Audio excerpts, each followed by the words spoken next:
நான் ஜக்காத் அது வேற போர்க்களத்து பொருள் தான் கொடுத்தாங்க. ஜக்காத்து எங்க இருக்குன்னு இருக்கிறாரு. நான் ஜக்காத்து நீங்க எழுதியிருக்கேன். இவ்வாறு கொடுத்தாரு. இவ்வாறு என்னது முஸ்லிம் அல்லாதவர்களை ஈர்ப்பதற்காக கொடுக்கலாம். அதுக்கு தான் அது ஆதாரம் காட்டியிருக்கோம்.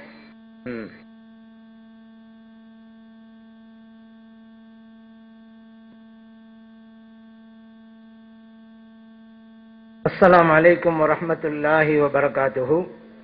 கண்ணியத்திற்குரிய உலமா பெருமக்களே, அன்பார்ந்த பெரியோர்களே, இளைஞர்களே, நான் என்ன எழுதணும் அப்படிங்கிற விஷயமே தெரியாத ஒருத்தவங்க இருக்கான்னு சொன்னா இவங்களா தான் இருப்பாங்க போல தெரியுது. ஏன்னா நான் எங்க ஜக்காத்துல எழுதியிருக்கிறேன் அப்படின்னு சொன்னாங்கல்ல. ஆனா அவங்க பாருங்க அந்த வார்த்தையே போட்டே இருக்கிறாங்க.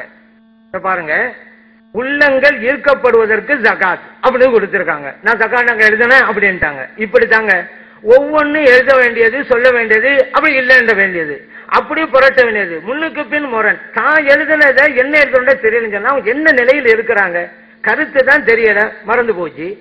பாயிண்ட் ஏதாவது ஒன்று சொல்லியாச்சு, ஆதாரம் கேட்டால் தரல, அதுல இருந்து முடிஞ்சு போச்சு. அவங்க மொழியாக்கம் செய்வதற்கும் இந்த மாதிரி விருது கொடுவதற்கும் அறவே தகுதியிலும் முடியாது போச்சு. நான் ஒரு வாசகங்கிற அடிப்படையில் நான் விளக்கம் கேட்டேன். இப்படி சொல்லியிருக்கீங்களங்க, உங்க இதை நான் படிச்சிருக்கேன், ஏன்னா விளக்கம் நான் என்ன எங்கிட்ட கேள்வி கேட்குறேன், நீங்க எழுதுறத உங்கள்கிட்ட தான் நான் கேட்கணும், வேற ஆட்டு கேட்கறது அப்படின்னா சரி, அதுக்கு தான் விஷயம் இல்லை அப்படின்னு சொன்னா நான் அப்படி ஜக்காத் என்று எழுதியிருக்கிறேனா அப்படின்னு கேட்டீங்க. எழுதியிருக்கிறீங்க. உள்ளங்கள் ஈர்க்கப்படுவதற்கு ஜகாத். இன்னொரு தடவை சொல்றேன், உள்ளங்கள் ஈர்க்கப்படுவதற்கு ஜகாத். உங்க இதில் எழுதியிருக்கிறீங்க. என்ன எங்க எழுதுனேன்னு கேட்டீங்க. அப்ப தான் என்ன எழுதுங்கிறது தெரியல. அப்ப மதுவை பத்தி சொல்லும் பொழுதெல்லாம் அங்கிட்டு ஒரு மாதிரி ஆக்காங்களாம், அங்கிட்ட ரசிக்கிறாங்களாம், ஏன்னா புதுசா கேட்கறாங்களாம். முன்னுக்கு பின் இதுக்கு முன்னாடி என்ன சொன்னாங்க, 20 வருஷமா அங்க சொல்றோம்ல, ஏன் பதில் சொல்லல அப்படின்னு சொன்னாங்க. 20 வருஷமா யார் சொல்லியிருந்தாங்க, அவங்களும் தான் சொல்லியிருந்தாங்க. இதை வேற புதுசா வேற சொல்றேன் அப்படிங்கிறாங்க. முன்னுக்கு பின் முரண் யாருங்கிறத கண்கூட வந்துட்டே இருக்கிறாங்க. அதே போல நம்ம இந்த மசூல் குரான் விஷயத்துல ஏற்கனவே சொன்ன ஒரு சப்ஜெக்ட் ஒண்ணு பேசும், கருத்து சொல்லும். முரண்கிறது அல்ல, ரெண்டு கரெக்ட் தான். ஒரு நாய் மசூல் முத்தஹருன்னு சொல்லுவாங்க. ஒரு வஹாபிட்ட சொன்னாக்கா அவர் சொல்லுவாரு, முத்தஹருன் என்றா அது இங்க உள்ளவங்களா, மலக்குமார்கள்ல, குர்ஆன் என்றா இங்க உள்ளதா, அது லவுல் மஹ்பூல்ல விளக்கம் கொடுத்துருப்பாரு.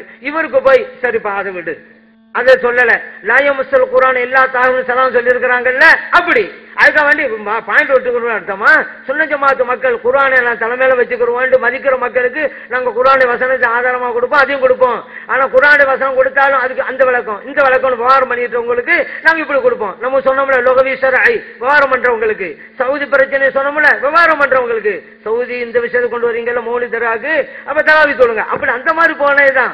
அந்த மாதிரிதான் இது எதுவும் மறுக்கிறது இல்லை. யாராருக்கு எப்படி சொன்னா நம்முடைய வாதத்தில் நம்ம ஜெயிக்க முடியும், நம்முடைய கருத்தை ஏற்று கொள்ள வைக்க முடியும் அப்படிங்கிறதுக்காக வேண்டி கையாளுகின்ற முறை அது. ஆனா அது தெரியலனால என்ன இப்படி சொன்னீங்களே, அது அப்படி சொன்ன யாரும் மறுத்தோமா, இன்னைக்கும் சொல்றோம் சொன்ன கரெக்ட் தான்.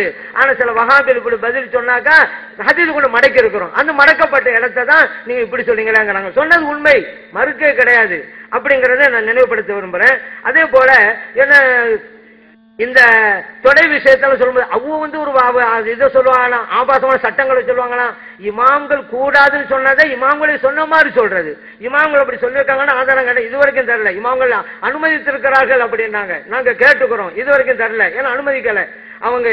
ஆனா இவங்க அனுமதிக்கிறாங்க, தொடையை காட்டலாங்கிறாங்க. எப்படி பள்ளிக்கு பெண்கள் வர வச்சு தொலை காட்டலாங்கிறது எவ்வளவு பெரிய அசிங்க அது. அது இளைஞர்கள்ட்ட போய் இதை போய் சொல்லிக்கிட்டு இருக்கிறாங்க. கேட்டாக்கா நாங்க தெரிஞ்சா பரவாயில்ல, இது அவ்வளோ அசிங்கத்தை சாதாரணமா சொல்லுவாங்களாம். ஆனா இமாம்கள் சட்டத்துக்காக எழுதி வச்சது அப்படி கதை மாதிரி சுவையா சொல்லுவாங்களாம். ஏன்னா அதை ரசிக்கிறது ஆட்டு இருக்கையில, அதுக்காக அப்படி சொல்றது. இன்னொன்னு பார்த்தாக்கா அப்ப பெண்கள்லாம் வந்தாக்கா என்ன பாட்டு வந்தீங்களே, உங்க பெண்கள் வந்திருப்பாங்கன்னாங்க. எங்க பெண்களை உங்க இடத்துக்கு வந்தாக்கா எப்படி வந்தாலும் நடந்துக்கன்னு சொல்லுவீங்களே. சரி, அந்த பெண்கள் கூட்டத்தை ஒழுங்குபடுத்தின யாரு, உங்களுடைய கண்காணிப்பாளர் தானே, உங்களுடைய ட்ரெஸ்ஸை போட்டுக்கிட்டு இருந்தவங்க தானே செஞ்சாங்க. அவங்க ஏன் பெண்கள் கிட்ட போனாங்க நான் கேட்கிறேன். அதுக்காக தான் நீங்க கூப்பிட்டீங்களா, சுன்ன ஜமாத் பெண்களே வாங்கல் அப்படின்னு சொல்லிட்டு பெண்கள் இளைஞர்கள் கிட்ட போவா, ஆண்களும் பெண்களும் கலக்கிறான்னு காமிச்சோம். நீ சொல்லுங்க இனிமேலும் செய்வோங்கிறீங்க. என்னங்க தலை முக்காடு தொடர்ந்துக்கிட்டு இப்படி உட்கார்ந்துட்டு இருக்கிறாங்கிறோம். அதே போல இளைஞர்கள் மற்றவங்க எல்லாம் கலந்துருக்காங்கன்னு போட்டு காமிக்கிறோம். சரி, தவறா நடந்து விட்டது, அடுத்த இதுல அப்படி நடக்க கூடாதுன்னு சொன்னா நியாயம், நாங்கள் இன்னும் தொடர்ந்து அதை செய்வோம் அப்படிங்கிறீங்க. நேற்று சொன்னீங்க அதை இதா சட்டம், இதான் நபி வழி. ஒரு தவறை சொன்னா திருத்தோங்கிறது நபி வழியா, மேலும் மேலும் இந்த அசிங்கத்தை செய்வோங்கிற நபி வழியா நான் கேட்கிறேன். இப்படித்தான் நீங்க செஞ்சுக்கிட்டே இருக்கீங்க. இன்னொன்னு உங்களுக்கு ஒரு பழக்கம் இருக்குங்க, ஏதாவது ஒண்ணு சொல்லுவாங்க, குர்ஆன் ஹதீஸ் ஆதாரம் தாங்க அப்படி கேட்டாக்கா அந்த இமாம் சொல்லவில்லையா, இந்த இமாம் சொல்லவில்லையா, இதே வேலை நான் குர்ஆன் ஹதீஸ் பின்பற்றக்கூடியவங்க ஒரு கருத்து கேட்டா குர்ஆன் ஹதீஸ் பரவாயில்ல செய்யணும். உதாரணத்துக்கு விரல சேர்த்தன்னு வச்சுக்கிறோங்களேன், குர்ஆன் ஹதீஸ் பரவாயில்ல சரி பண்ணணும். அதுல விவகாரம் வந்துட்டா ஏன் மாலிக் பதிவு இல்லையா அப்படிங்கிறது. குர்ஆன் ஹதீஸ் பின்பற்ற கொண்டு வரணும். சார் மாலிக் இமாம் ரொம்ப இதா சொன்னாங்களா? நாங்க நேரத்தே வாச்சோம். மாலிக் இமாம் சொன்ன கருத்து அவுரத்து வந்து தொடைப்பகுதியும் அவுரத்து தான் பிதாத்து முஜ்தஹித் இருக்குன்னு கிதாப் எடுத்து காமிச்சோம். அப்படி இருக்குதுல, அப்படி இருக்கும்போது மாலிக் இமாம் சொன்னாங்க இதே மாலிக் மதப்ல அவுரத்து பகுதி தொடைப்பகுதி அவுரத்து மறைக்கப்பட வேண்டும்ங்கிறது மாலிக் மதப்ல கிதாபுல இருக்கு. தேவைப்படவங்க எடுத்துறோம், பிரிண்ட் அவுட் எடுத்துறோம். என்ன நீங்க இதை சொல்றீங்க? நல்ல கருத்தை விட்டுறீங்க, யாராவது சொன்னா அதை பிடிச்சி நிக்கிறாங்கிறீங்க. அதனால இவங்க ஏதாவது குர்ஆன் ஹதீஸ் சொன்னாங்க அதுக்கு ஆதாரம் தாங்க, அதை விட்டுவிட்டு உங்க இமாம் சொல்லவில்லையா இந்த இமாம் சொல்லலையா நீங்க வந்து தப்பிக்க கூடாது. அது போல பாருங்க, யூசுப் அலைஹிஸ்ஸலாம் விஷயம் சொன்னோம், நீங்க ஜலால்னு சொன்னீங்க. அப்ப ஜலால்னு சொல்லப்பட்ட தவறுங்கிறீங்களா ரைட்டுங்கிறீங்களா? தவறு அப்ப நீங்க சொன்னீங்களாக்கா பிரச்சனை கிடையாது, நாங்களும் அப்படித்தான் சொல்றோம். நீங்க தவறுங்கிற இதுல கொண்டு வரவே இல்லையே. உங்களுக்கு சரிதான் சொன்னா அதையும் எங்கிட்ட சொல்றீங்க. நீங்க குர்ஆன் ஹதீஸ் சொல்லணும் எங்களுக்கு விவரிக்கணும். தஃப்சீர் கிதாப் நீங்க ஆதாரமா காமிப்பீங்களா? நான் ஜலால் எனக்கு காமிக்கிறீங்க. ஜலால்ல இருந்தாலும் நாங்க ஏற்றுக்கொள்ள மாட்டோம் தான் நானும் நேரத்தை சொல்லிட்டோமே. ஒரு நபி உன்னுடைய ஒரு உயர்வுக்கும் சிறப்புக்கும் கலங்க விளைக்கிற எதுவா இருந்தா யாரு சொன்னாலும் ஒப்புக்கொள்ள மாட்டோம்ல. ஜலாலி இருந்தா நீங்க ஜலால் எடுத்து காமிச்சுங்க. குர்ஆன் ஹதீஸ் அப்படி எல்லாம் வழங்குது. குர்ஆன்லயும் ஹதீஸ்லயும் அவங்களுக்கு தெளிவான ஆதாரம் இல்ல. அதே போல அவங்க கருத்தை நிலைநாட்டுவதற்கு தக்க ஆதாரம் இல்ல. அதனால உங்க இமாமே சொல்லியிருக்காங்க இந்த பூச்சாண்டி காட்டுறது இதுவெல்லாம் நாங்க ஏற்றுக்கொள்ள மாட்டோம். குர்ஆன் ஹதீஸ் கூட நிரூபிங்க. அதான் லவ்லாங்கிற வார்த்தைக்கு பாரதூரமான ஆராய்ச்சி நீங்க ஏன் இது வரைக்கும் நீங்க அந்த ஆராய்ச்சி எடுக்கல?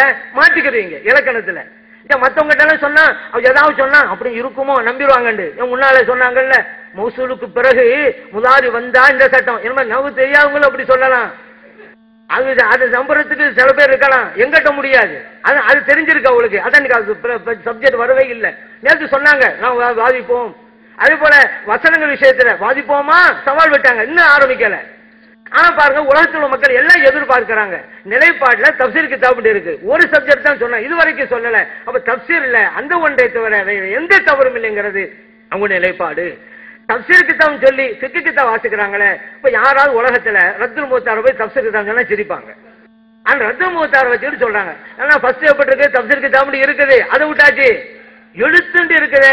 எங்க தஃப்சீர் தானே எழுத்து, தஃப்சீர்ல இருக்கக்கூடிய எழுத்து அதுக்கு வந்து விளக்கமா தான் மற்ற கிதாப் இல்லையில அப்படின்னு சொன்னா தஃப்சீருங்க வார்த்தையை போட்டாம வெறும் எழுத்துட்டே சொல்லியிருக்கலாம் தானே. சாதனம் யோசிச்சாலே தெரியாது. ஒரு எழுத்துன்னு சொன்னா தஃப்சீர் வார்த்தையை போடணும் ஏன்னா அவங்க சொல்லலாம்ல. தஃப்சீர் கிதாப்னு போட்டுக்கிட்டு அப்புறம் எழுத்துன்னு கொண்டு வரோம். அப்ப அதுக்கு உண்டான எழுத்து தானே எல்லாம் வழங்குவாங்க. ஃபத்வா போய் யாராவது தஃப்சீர் கிதாபாங்களா? அப்ப தஃப்சீர் கிதாபுன்னு நீங்க நிலைப்பாட்டுல ஒப்பு கொண்டுட்டு நீங்க ஃபிக்ஹ் கிதாபா வாசிட்டு இருக்கிறீங்களா? என்ன நினைப்பாங்க, என்னடா குர்ஆன் ஹதீஸ் தான் தெரியல, எது எந்த கிதாப்னு தெரியல, இவங்க தான் குர்ஆன் ஹதீஸ் புறப்பட்டாங்களா? நினைக்க மாட்டாங்க. உலகத்துல எத்தனை ஆலிம்கள் இதை பார்த்து சிரிப்பாங்க. என்ன தஃப்சீர் கிதாப்னு எதுவும் தெரியல, ஃபிக்ஹ் கிதாப்னா எதுவும் தெரியல, இவங்க போய் பேசிக்கிட்டு இருக்கிறாங்க. அதான் நடைபெற்று இருக்கிறது. ஏன்னா இங்க இருக்கக்கூடிய மட்டுமல்ல எல்லா லட்சக்கணக்கான மக்கள் பார்க்க போறாங்க. பாருங்க உங்களுக்கு அறியாம எல்லாம் எந்த அளவுக்கு இருக்குன்னு. அப்படிதான் ஆக போகுது. இன்னொரு விஷயம் என்னன்னு கேட்டா இந்த சிஹ்ர் அப்படிங்கிறதுக்கு ஒட்டுமொத்தம் சொல்லிங்க. நீங்க ஆதரிச்சு எழுதிருக்கிறீங்களே, முன்னால ஒரு கருத்தை சொல்லுங்க பின்னாடி ரைட்டு நம்ம விவரத்தை சொல்லிதான் சொன்னோம். நீங்க வந்து ஸல்லல்லாஹு அலைஹி வஸல்லம் அவர்கள் சிஹ்ர் வைக்கப்படவில்லை அப்படிங்கறத நீங்க எழுதியிருக்கிறீங்க, அதுக்கு என்ன அது சரியா அப்படி கேட்டுக்கிறோம். மொத்தமா சொல்லுங்கிறாங்க. ஏன் விளக்கமா சொன்னதுக்கெல்லாம் என்ன பதில் சொல்லிட்டாங்களா? எதா இருந்தாலும் சரி அவங்களுக்கு பதில் இல்லைன்னு வைங்க, ஒரு இமாம் பிடிச்சிடுறது. அது போல இறைவனுக்கு உருவம் உண்டாங்கிறது குர்ஆன்ல கேட்டா ஹதீஸ்ல கேட்டோம் பதில் இல்லையா குத்துப்பே பிடிச்சாச்சு. அதான் நம்ம சொன்னோம் என்னங்க குதைபா மதஹ்புல இருக்கீங்க, இப்னு குதைபா சொல்லிருக்கான்றாங்க. அப்ப குதைபா மதஹ்பா நீங்க தான் குர்ஆன் ஹதீஸ்ங்க அது ஆதாரம் காட்ட வேண்டியதானே, ஏன் குதைபா மதஹ்புக்கு போறீங்க? அப்ப அவர் பின்பற்ற சொல்லிட்டு போங்க. ஏதாவது குர்ஆன் ஹதீஸ்ல எடுத்து வைங்கடா. அவர் சொல்லவில்லையா இவர் சொல்லவில்லையா? லவ்லாக்கு பிரச்சனையை தக்க ரீதியில நீங்க வாதம் பண்ணுங்கன்னு சொன்னா ஜலால இல்லையான்னு போறீங்க. இது என்ன? இதுவே உங்களுக்கு தோல்வியை காட்டல. இதே என்ன வழங்குன்னு சொன்னா குர்ஆன் ஞானமும் இல்ல, ஹதீஸ் ஞானமும் இல்ல, அரபி இலக்கணமும் இல்ல, நீங்க ஏன் குர்ஆனுக்கு விரிவுரை வழங்க முன் வந்தீங்க? இதைத்தான் நாங்க அடிக்கடி கேட்டுக்கிட்டே இருக்கிறோம். அதே போல அவங்க எழுதுனதுல பல விஷயங்கள் நம்ம சுட்டி காட்டி இருக்கிறோம். இது கூட அவங்க பதில் சொல்லல. ஏன்னா அலிஃப் லாம் மீம் அப்படின்னாங்க, இது முன்னால கவிஞருடைய ஒரு மரபுன்னாங்க. சரி ஒரு கவிஞர் காமிங்க தரல, பொய்யா போச்சா? இப்ப யாரு பொய் சொல்றான், யாரு போய் எழுதிக்கிட்டு இருக்கா? முன்னாள் கவிஞர் மரபு நீங்க இல்ல, இந்தாங்க ஒரு கவிஞர் சொல்லுங்கன்னு சொல்ல வேண்டியதானே. அப்ப பொய் எழுதுக்கு ஆகி போச்சுல. பொய்யை எழுதக்கூடியவர்கள் எப்படி குர்ஆனுக்கு விரிவுரை வழங்கலாம்? இதுதான் எங்க கேள்வி. அதே போல நீங்க பொருள் செய்யும்